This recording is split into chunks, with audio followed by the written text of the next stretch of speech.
ये हमारा मॉडल होगा। यानी इससे रेलिवेंट हमारा सारा डेटा होगा बुक से मुतालिक, और हम उसको यूज करेंगे फ्रंट एंड पे, स्क्रीन पे भी और कंट्रोलर में भी। और जब हम डेटाबेस से मुतालिक कॉन्सेप्ट्स पढ़ेंगे तो एक पूरी बुक के ऑब्जेक्ट को डेटाबेस में एक रिकॉर्ड के तौर पर या मल्टीपल रिकॉर्ड्स के तौर पर सेव कर लेंगे। अगर हम बुक के कुछ एट्रीब्यूट्स लिखना चाहें तो उनमें से एक फॉर एग्जांपल हमारा एट्रीब्यूट होगा एंड बुक आईडी और गेट सेट। इसके अलावा हमारे पास बुक का कोई नेम होगा, public string book name gate semicolon set.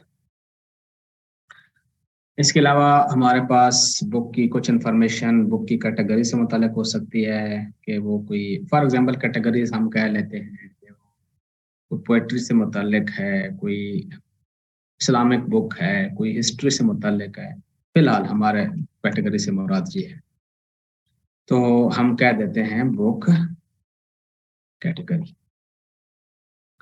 Get set.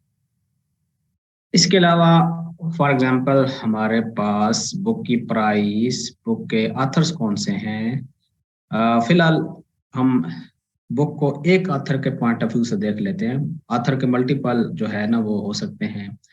एक बुक के मुख्तलिफ मुसन्निफीन हो सकते हैं, ऑथर्स हो सकते हैं, और हो सकता है हमें उनका भी ट्रैक रखना पड़े। और अगर इस तरह से हम सोचें तो ऑथर की अगर हमें इंफॉर्मेशन चाहिए, फॉर एग्जांपल इस किताब को किस ऑथर ने लिखा, वो और कौन कौन सी किताबें लिख चुका है, उस ऑथर का first name, last name, country कौन सा है, तो हमें ऑथर की अलग से एक क्लास बनानी पड़ सकती है। लेकिन हम इतने डिटेल्स में फॉर द टाइम बीइंग नहीं जाना चाहते।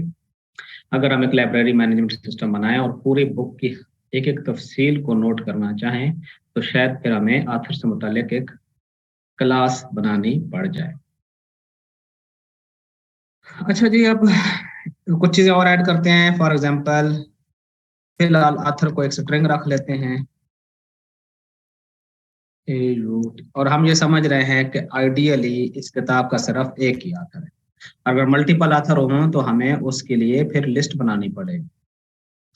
और यहाँ पर आपने नोट किया होगा कि गेट के बाद भी हम सेमीकोलन इंसर्ट कर रहे हैं और सेट के बाद। फिर हमारे पास पब्लिक डबल प्राइस, किताब की कीमत क्या है। अब रियल वर्ल्ड में एक किताब की जितनी भी चीजें हो सकती हैं उनको अगर हम मैप करना चाह रहे हो तो हो सकता है यहाँ पर ये भी हो पब्लिक इंटीजर पेजेस काउंट, यानी उस किताब में टोटल पेजेस कितने हैं। और हर किताब को यूनिकली आइडेंटिफाई करने के लिए हमने तो यहाँ पर ना बुक आईडी लिख लिया है। और आपने अगर एसक्यूएल सर्वर के डेटाबेस में देखा हो तो आप उसको इस आइडेंटिटी के थ्रू ऑटो इंक्रीमेंट पे लगा सकते हैं और बुक आईडी खुद ब खुद इंक्रीज होती जाएगी। उसको प्राइमरी की बना लें। लेकिन एक और चीज भी बुक में यूनिक होती है, public integer sorry string ISBN। और जिस तरह आपका CNIC होता है, यूनिक होता है, इस तरह हर किताब का, या अगर मोबाइल में देखो तो इनका भी EMI नंबर इस किस्म की कोई चीज़ होती है या एक सेम होती है। फॉर एग्जाम्पल टेलीनॉर की या यूफोन के आपके पास सिम है तो वो यूनिक होगी, उसका नंबर यूनिक होगा। और जैसे कि पहले मैंने आपको बताया आपका CNIC यूनिक होगा। इस तरह हर किताब की पहचान के लिए इंटरनेशनल जो स्टैंडर्ड बुक नंबर होता है, यानी पूरी दुनिया के अंदर जितनी भी किताबें छपी चाहे वो एक ही किताब क्यों ना हो, फॉर एग्जाम्पल C# और उसका आथर हो लेट से आमिर रशीद साहब, तो वो अ, अगर उसकी हम 100 किताबें छाप लें तो उन 100 में से हर एक का ISBN डिफरेंट होगा। इसी तरह आपके पास एक और चीज भी आपने बुक की इंफॉर्मेशन में रखनी होती है, पब्लिक स्ट्रिंग और पब्लिशर, यानी इस किताब को पब्लिश किसने किया है, गेट सेट। ये हमारा वो डेटा मॉडल है बुक से मुतालिक, जिसको यूज करते हुए हम बुक के मल्टीपल रिकॉर्ड्स जो है उनको ट्रैक कर सकते हैं, डेटाबेस में स्टोर कर सकते हैं, and so on so fourth. देखें, अब ऑब्जेक्ट्स की प्रॉपर्टीज तो सेम होती हैं, लेकिन हर ऑब्जेक्ट की जो उस प्रॉपर्टी के अगेंस्ट वैल्यू है वो डिफरेंट होती है। फॉर एग्जाम्पल, अगर हम आपकी क्लास की बात करें तो आपकी क्लास में मेरे ख्याल से 50 स्टूडेंट्स हैं। हर स्टूडेंट का नाम तो होगा, तो हम स्टूडेंट क्लास बनाएंगे, स्टूडेंट नेम, उसकी एज क्या है, जेंडर क्या है, उसका CNIC क्या है, एरिड नंबर क्या है। प्रॉपर्टीज तो ये जो प्रॉपर्टीज के नेम है ना, ये तो कॉमन होंगे, लेकिन क्या वैल्यूज भी कॉमन होंगी? नहीं, हो सकता है एक स्टूडेंट का नाम अरमान हो, दूसरे का नाम लेट्स से मुदस्सिर हो, and so on so fourth. ठीक है जी, और एज भी डिफरेंट हो सकती है, वेट भी डिफरेंट हो सकता है, तो हर ऑब्जेक्ट की अपनी आइडेंटिटी होगी आपकी क्लास में। बिल्कुल इस तरह इस बुक की क्लास की कॉमन फैक्ट्री को, कॉमन टेम्पलेट को, इस ब्लूप्रिंट को हम यूज करके मल्टीपल जो है वो बुक के ऑब्जेक्ट्स बना सकते हैं। प्रॉपर्टीज कॉमन है, लेकिन इनकी जो वैल्यूज होंगी वो डिफरेंट। अब इस किताब के मुतालिक जो है हम चाहते हैं कि इसकी जो है एक व्यू बनाएं और फिर इस किताब की मालूमात को ट्रैक करें। फॉर द टाइम बिंग हम डेटाबेस, क्योंकि हमने नहीं पढ़ा, थोड़े से बाद हम डेटाबेस ही पढ़ लेंगे, तो हम इस किताब को डेटाबेस में स्टोर कर लेंगे। तो अब अगर हम बात करें कंट्रोलर की, तो हमें एक कंट्रोलर बनाने पड़ेगा बुक के मुतालिक डेटाबेस के ऑपरेशन को, या for the time being front end के ऑपरेशंस को मैनेज करने। फिलहाल फॉर द टाइम बीइंग मैं इसको MVC एम्प्टी कंट्रोलर बना रहा हूँ। यहाँ से इसको ऐड किया, इसका नाम हमने रख लिया बुक कंट्रोलर।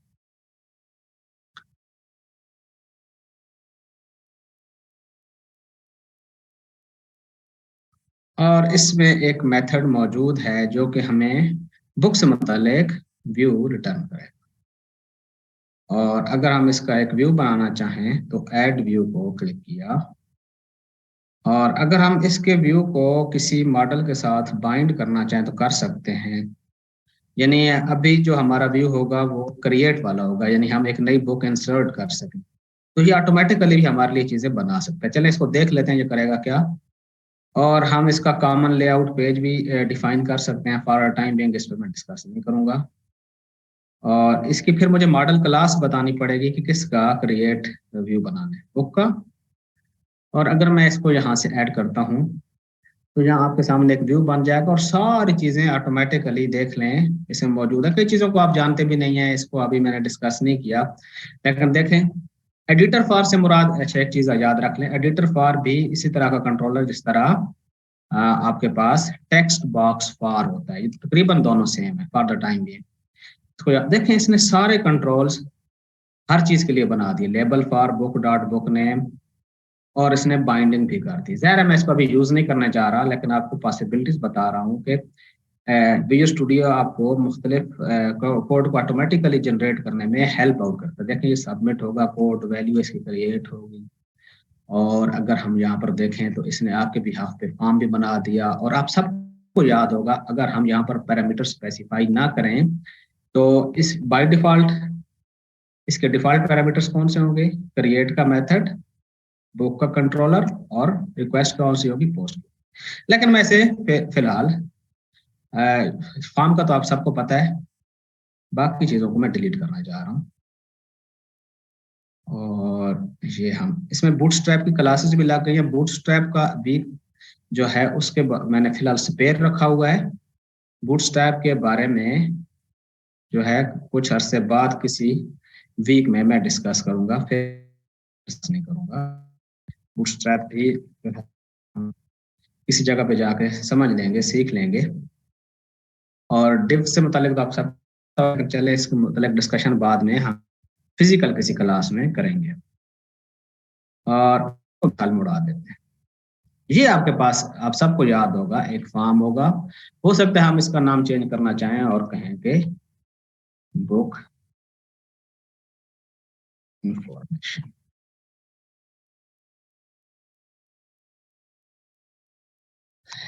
मेरा दिल है कि हमारे फॉर्म की लुक एंड फील ठीक हो, तो हम अपने फॉर्म के कंट्रोल्स को उसमें रख लेते हैं, रोज में 2 TDs हर जगह बनेगी। फॉर एग्जांपल फिलहाल मैं बुक आईडी को यूज नहीं कर रहा, क्योंकि आप सबको पता है कि बुक आईडी बाद में जब डेटाबेस आएगा तो यूज होगी।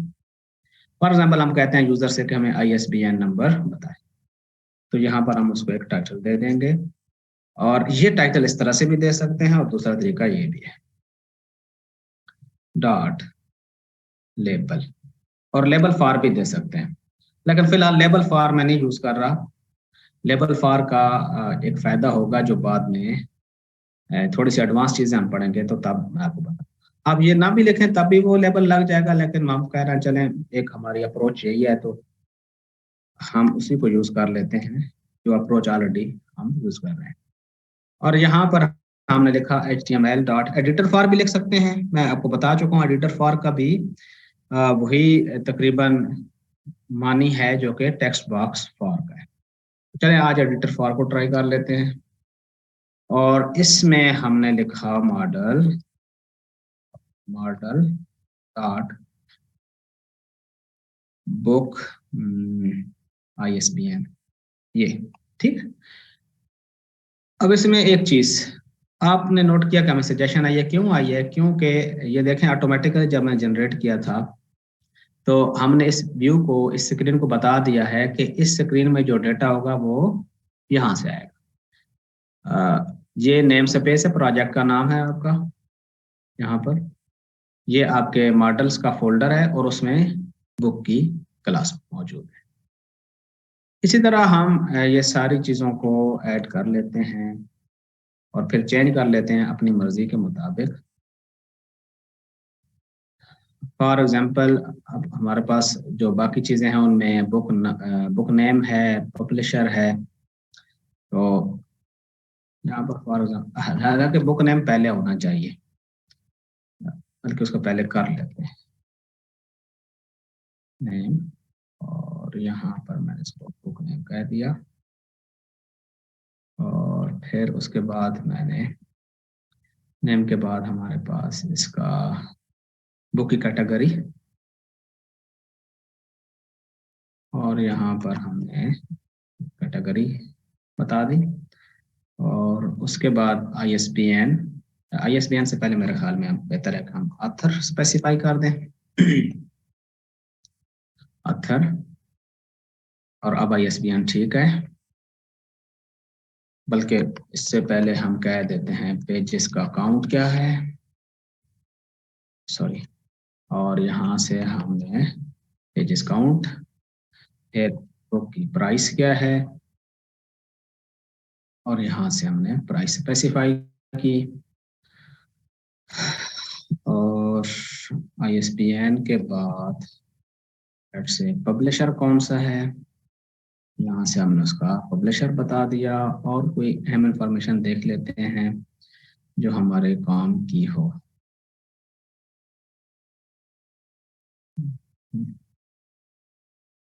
अच्छा, अब मेरे ख्याल से ये वाली चीज़ें हमारी ज़्यादा हैं, इस रो को हम उड़ा देते हैं, यहाँ से डिलीट कर देते हैं, और यहाँ पर इसको ख़त्म करते हैं, यहाँ पर इस TD का कॉल स्पैन 2 करते हैं, और यहाँ पर ज़ाहिर है जितनी इंफॉर्मेशन हमने ली है उसको सबमिट तो करना है, तो हमें यहाँ पर एक इनपुट लगानी पड़ेगी, इज सबमिट, और वैल्यू आप बेशक एक नया रिकॉर्ड ऐड करना चाहते हैं या सेव करना चाहते हैं या सबमिट करना चाहते हैं, ज़्यादा बेहतर है क्रिएट लिख लें कि मैं नया रिकॉर्ड क्रिएट करना चाहता हूँ।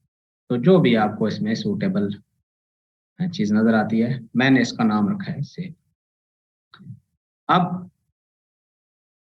इसका डेटा सबमिट होगा, यहाँ पर मैंने कोई कंट्रोलर स्पेसिफाई नहीं किया, और मैं आपको कई दफ़ा समझा चुका हूँ, जब हम कोई पैरामीटर यहाँ पर स्पेसिफाई नहीं करेंगे तो ये देखें ये कौन सा व्यू है, इंडेक्स कहाँ पे मौजूद है, ये व्यू जनाब आली यहाँ पर मौजूद है।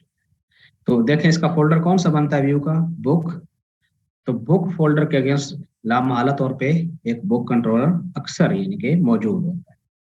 तो अगर हम कोई स्पेसिफाई ना करें, यहाँ से हमने नहीं बताया ना कि हमारा एक्शन कौन सा कॉल होगा, तो एक्शन इसका अपना नाम क्या है, इंडेक्स। तो यहाँ पर बुक कंट्रोलर के अंदर, क्योंकि व्यू का नाम बुक है, इंडेक्स का मेथड ऑटोमेटिकली कॉल हो जाएगा। क्या हमारे पास वो मेथड है? नहीं है। क्यों नहीं है? क्योंकि ये तो सिर्फ हमें गेट का मेथड है, जो हमें ये वाला व्यू सिर्फ हमें शो कराएगा। डेटा सबमिट करने के लिए हमें पोस्ट का मेथड, जैसा कि आप सबको मौजूद पता है, हम ये बनाते रहे हैं, ये आपको क्रिएट करना पड़ेगा। You have to create a new method using overloading concept. Okay, so action result index, and it will accept data.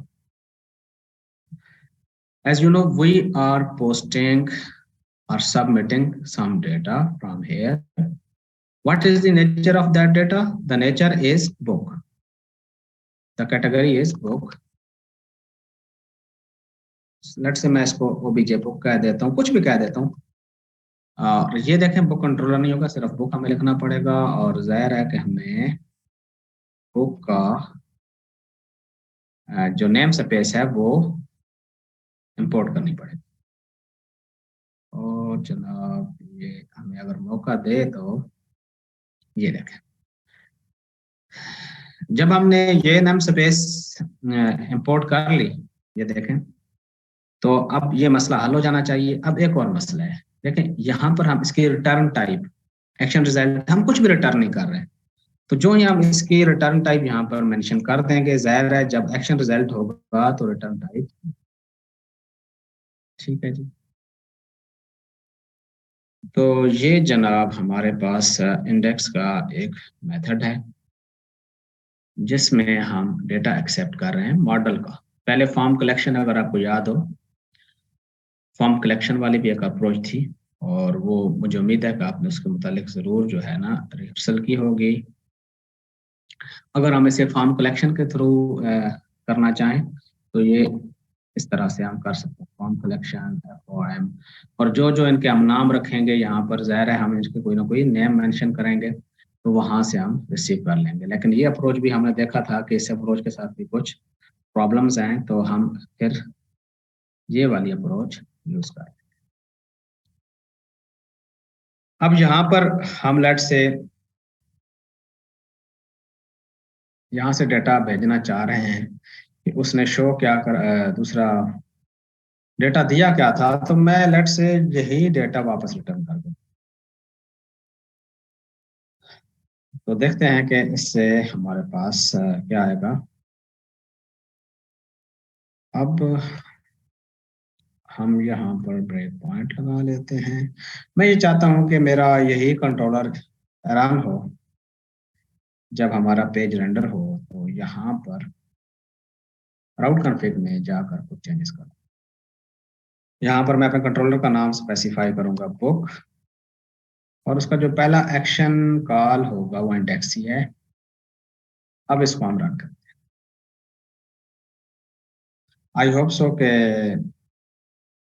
आप सब लोग जो है ना इसको समझ रहे होंगे, और सब तक, क्योंकि CR साहब आवाज़ सही आ रही है आप लोगों को, और चीज़ें समझ आ रही हैं, स्क्रीन मैंने शेयर की हुई है आप लोगों के साथ। ओके, तो जनाब अब जो है वो हम इसको रन करते हैं यहाँ से।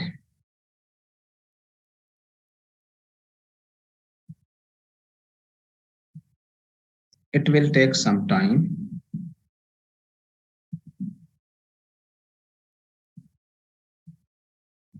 और ये ब्राउज़र की स्क्रीन में अभी आपके साथ शेयर करता हूँ।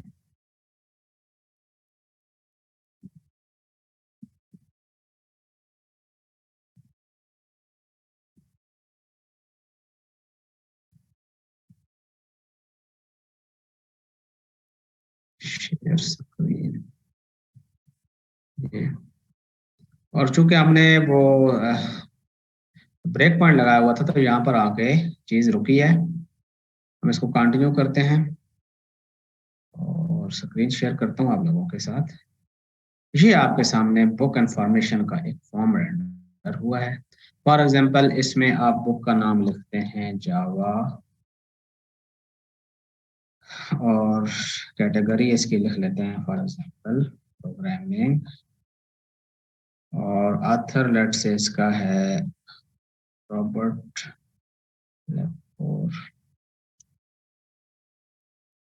फॉर एग्जांपल इसका पेजेस का काउंट है 300 और ये देखें ये चूंकि नंबर है तो ऑटोमेटिकली इस तरह से भी हो सकता है, ये एडिटर का कमाल है।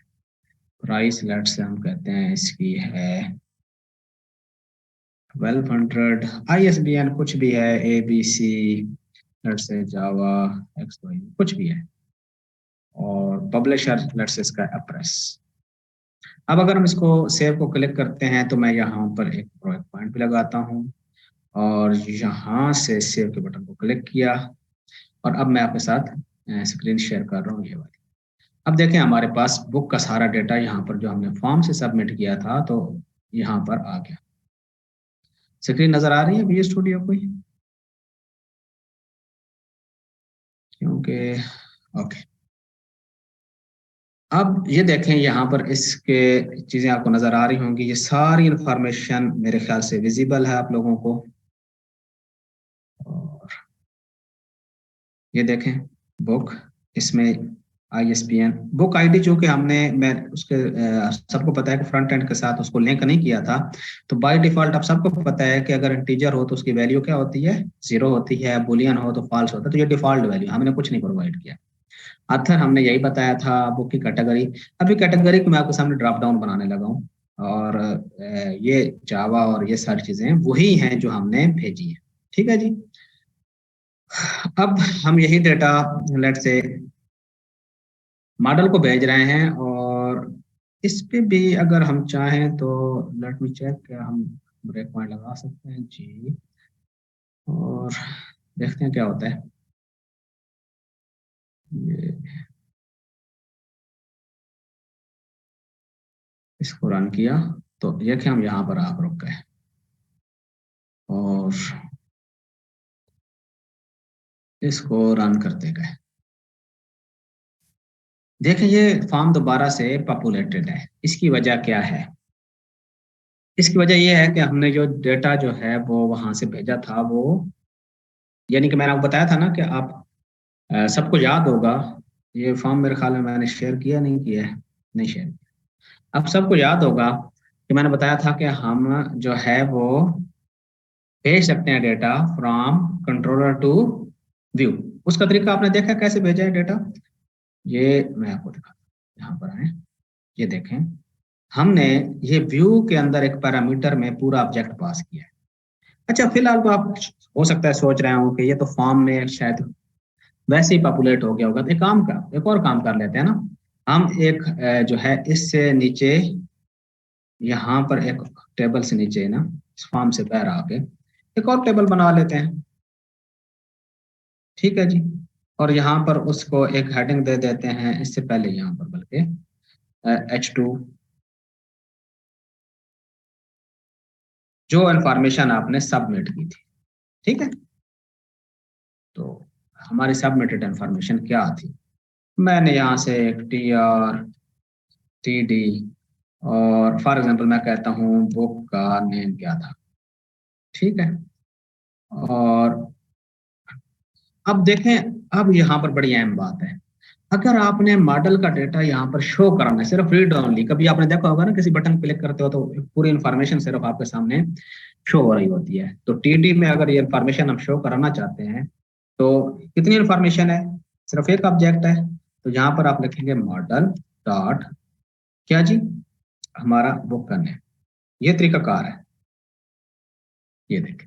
ठीक है, तो उस मॉडल में यहाँ से जो भी इंफॉर्मेशन आ रही होगी उसको यहाँ पर व्यू में इस टेबल में या TD में या शो कराने के लिए, डिस्प्ले कराने के लिए आपको ये कीवर्ड लगाना पड़ेगा @मॉडल, और साथ ही आपने जो चीज भी उसकी देखना चाहते हैं। फॉर एग्जाम्पल अब कुछ और चीजें भी हम इसकी ऐड कर लेते हैं। फॉर एग्जाम्पल बुक की कैटेगरी क्या है, सारी इंफॉर्मेशन मैं नहीं शो कराता, सिर्फ एक दो मेन इंफॉर्मेशन को शो कराने की कोशिश कर। कैटेगरी क्या थी, मेरे ख्याल से दो इंफॉर्मेशन ही काफी है। अब इसको जो है, अब आप देख रहे हैं कि ये चीज मैंने व्यू बैग में नहीं भेजी, व्यू बैग में भेज सकते हैं, लेकिन ये किसके थ्रू आ रही है? मॉडल के थ्रू। ये इन्फॉर्मेशन आप कैसे भेज रहे हैं? मॉडल के थ्रू भेज रहे हैं, ये देखें। और इस मॉडल में ये चीज रिसीव हो रही है। सबमिट करने के बाद दोबारा जब फॉर्म रेंडर होता है, देखें, सबसे पहले आपसे सवाल ये है, जब मैं रिटर्न व्यू करूंगा तो कौन सा व्यू रिटर्न होगा? अगर ये नहीं याद, उधर से देख लें। रिटर्न व्यू में मैंने ये नहीं बताया कौन सा व्यू रिटर्न हो, तो बाय डिफॉल्ट कौन सा व्यू रिटर्न होना चाहिए? आप सबको पता है कि बाय डिफॉल्ट यही व्यू रिटर्न होगा, जिस जो मेथड का नाम है। और आप सबको पता है पोस्ट में भी अगर हम रिटर्न व्यू करते हैं, यहाँ बुक ना भी लिखें, चलो ये डिलीट कर दें, तो कौन सा व्यू रिटर्न होगा? यही इंडेक्स वाला, वही है व्यू। अब ये इंडेक्स डेटा यहाँ से रिसीव कर रहा है, यही डेटा अगर हम वापस भेजें तो क्या रिसीव हो जाएगा? जी बिल्कुल रिसीव हो जाएगा। डेटा रिसीव करने के लिए भी यही आपको लाइन लिखनी पड़ेगी जो हमने ऑलरेडी लिखी हुई थी। अब डेटा तो रिसीव हो रहा था, लेकिन हो सकता है आपको खदशात हो, ये तो फॉर्म का पुराना डेटा है, तो वो खदशात दूर करने के लिए मैंने एक नया टेबल बना लिया। मैं कहा चलें इधर देख लेते हैं हमें डेटा रिसीव हो रहा है या नहीं। तो इसको मैं दूसरा जो है वो रिन कर लेता हूँ यहाँ से। अच्छा जी, अब डियर स्टूडेंट्स, एक बात तो ये है कि मुझे एक मैसेज आया, your meeting will end in 10 minutes. 10 minute बाद हमारी मीटिंग खत्म हो जाएगी। दोबारा आपने इसी लिंक से मुझे ज्वाइन करना है, और मैंने लैब के लिए भी कोई नया लिंक नहीं बनाया। यही लिंक जो है ना, 1:30 बजे मेरे ख्याल में लैब है, हाँ 1:30 बजे, यही लिंक आपने यूज करना है। तो आपकी आसानी के लिए मैंने दो लिंक्स नहीं बनाए। तो मुझे उम्मीद है कि जो लोग नहीं सुन रहे, सी आर की एक्सेस होगी सब तक, सी आर जो है बता देगा। आई होप सो कि everyone is here and listening me.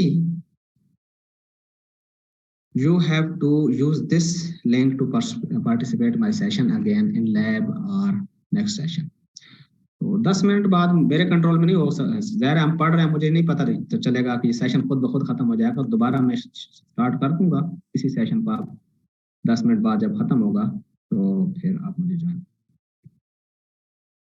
अच्छा जी,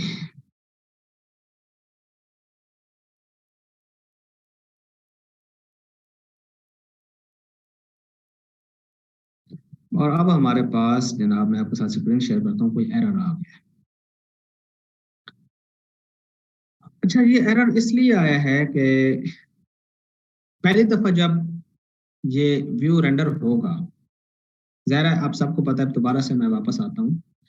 मेरे ख्याल से ये एरर इसलिए आया है, और देखते हैं क्या पता हमारा ये ख्याल ठीक हो।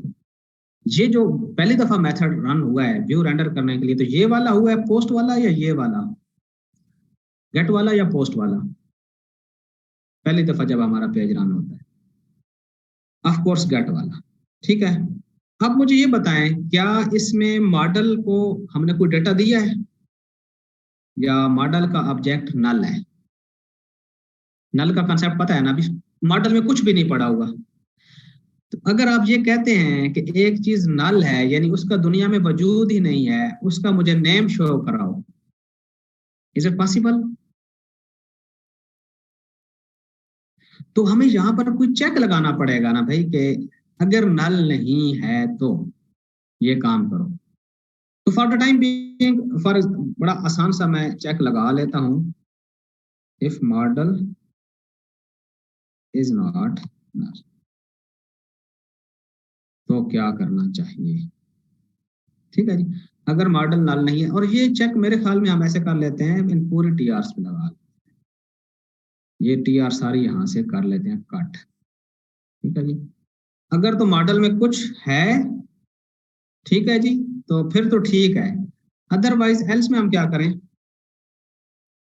चलें एक मैसेज यहाँ पर शो कर देते हैं, T R T D no record submitted, यानी अभी तक हमने कोई रिकॉर्ड सबमिट नहीं किया। अब इसको रीरन करने की कोशिश करते हैं।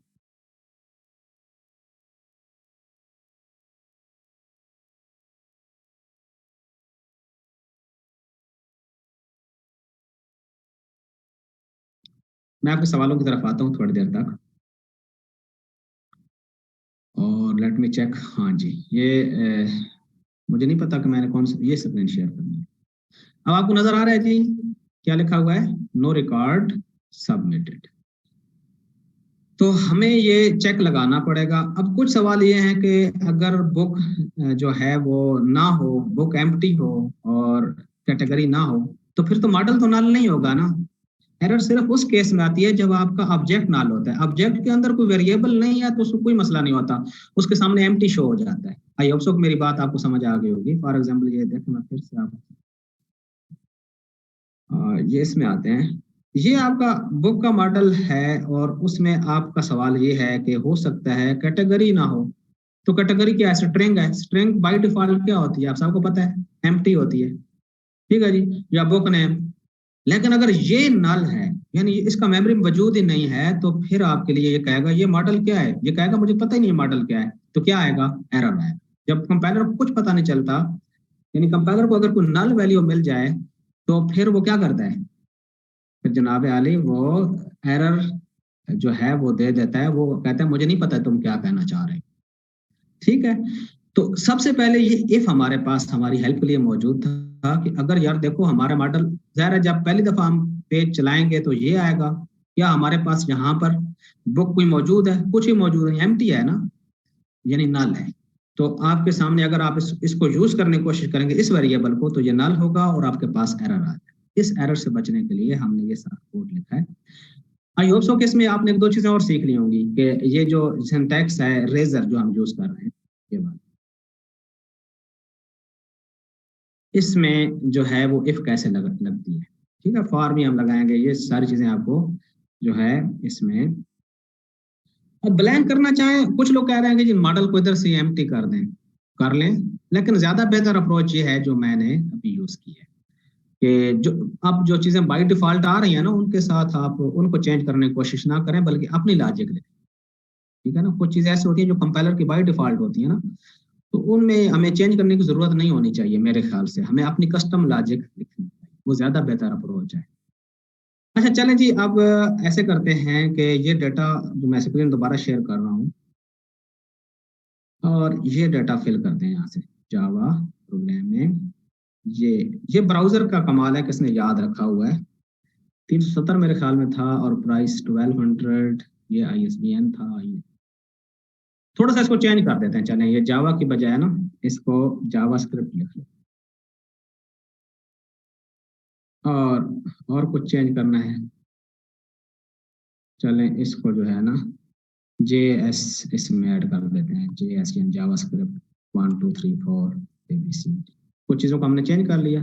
अब सेव को क्लिक करते हैं और ये आपके पास मैं दोबारा चलें शेयर कर देता हूँ आपके इंटरेस्ट के लिए। क्या अब बुक का मॉडल नल है या नहीं है, ये आप देख सकते हैं, नहीं है, इसमें चीज़ें पड़ी हुई हैं, ठीक है जी। अब हम इसको रन करते हैं और यहाँ पर आ गए, ठीक है जी। मैं ये चाह रहा हूँ कि मैं यहाँ पर भी एक ब्रेक पॉइंट लगा लूँ। रेजर का एक फायदा ये है कि आप इसको भी जो है वो डिबग कर सकते हैं। नेक्स्ट ब्रेक पॉइंट पे जाते हैं, यहाँ पर आए। अब देखते हैं मॉडल में कुछ चीज मौजूद है जी, ये मॉडल सारा फिल है, ये नल नहीं है। और ये अब आप देख सकते हैं, मैं स्क्रीन शेयर करता हूँ। ये ये चीजें आपने कंट्रोलर से पहले तो वी बैक के थ्रू भेजते थे ना, याद है ना आपको। अब मॉडल पूरा भी भेज सकते हैं। आज का ये कंसेप्ट मैं आपको सिखाना चाह रहा था। क्या आप लोगों को समझ आई है? कुछ और एग्जांपल्स मैं करूंगा आज, ठीक है ना। बहुत सारी एग्जांपल्स हमने करनी है, ये आप परेशान ना हो कि अभी जो है हम इसको छोड़ देंगे, जाहिर है। तो हाँ, ये व्यू बैक की निस्बत अच्छी अप्रोच है, बहुत अच्छी अप्रोच है। लेकिन अब आपके जहन में एक सवाल जरूर आना चाहिए। वो सवाल ये है कि जहां से डेटा सबमिट कराते हैं वहां तो डेटा शो कराने की जरूरत नहीं है ना, किसी और पेज में शो कराना चाहिए। लेकिन जैसा कि आप सबको पता है कि अभी हमारे पास लिमिटेड नॉलेज है, यानी हमें इतने ज्यादा ट्रिक्स नहीं पता है एक पेज से दूसरे पेज पे कैसे जाते हैं। तो वो जैसे जैसे हम नई चीजें पढ़ते जाएंगे, स्टडी करते जाएंगे, तो वो आपको सब समझ आ जाएगी। जब डेटा इंसर्ट होगा, इंसर्ट होने के बाद हम किसी और पेज पे चले जाएंगे, वहां पर जितने भी हमने रिकॉर्ड इंसर्ट किए हुए हैं 5 10 वो एक टेबल में नजर आ रहे होंगे। ये सारे काम हमने करने हैं। लेकिन अगर अभी ये बुनियादी कॉन्सेप्ट जो मैंने अभी आपको समझाया है, अगर ये समझ आ गया, तो फिर वो जो बड़े बड़े काम आपको नजर आ रहे हैं वो आपके लिए आसान हो जाए, वो मुश्किल नहीं हो। इसलिए हम जो आसान आसान चीजें सीख रहे हैं। मुश्किल जब ज़ाहिर है जब आपको सारी आसान आसान 8-10 चीजें समझ आ गई तो मुश्किल चीज इन्हीं आसान चीजों से मिलकर बनती है। ये बात आपने याद रखनी है। मुझे उम्मीद है कि शायद आप एल्गोरिथम का कंसेप्ट भी पढ़ रहे होंगे, सब्जेक्ट पढ़ रहे होंगे। उसमें एक रूल होता है डिवाइड एंड कंकर। इन चीजों को तकसीम करो और हुकूमत करो। तो जब आप यूनिट लेवल पर चीजों को सीख लेते हैं तो फिर उनको जोड़ना आसान हो जाता है, फिर आप गेम समझ जाते हैं। अच्छा, अभी ये मीटिंग लेस देन 1 मिनट आ गया है जी, तो ये मीटिंग खत्म होने वाली है। मैं इसको ये खुद ब खुद खत्म हो जाएगी या मैं इसको स्टॉप करता हूँ, और उसके बाद आपने दोबारा इसी लिंक से मुझे ज्वाइन करना है ताकि हम दूसरे सेशन का आगाज कर सकें। ये सेशन यहीं पर खत्म करते हैं। अल्लाह हाफिज।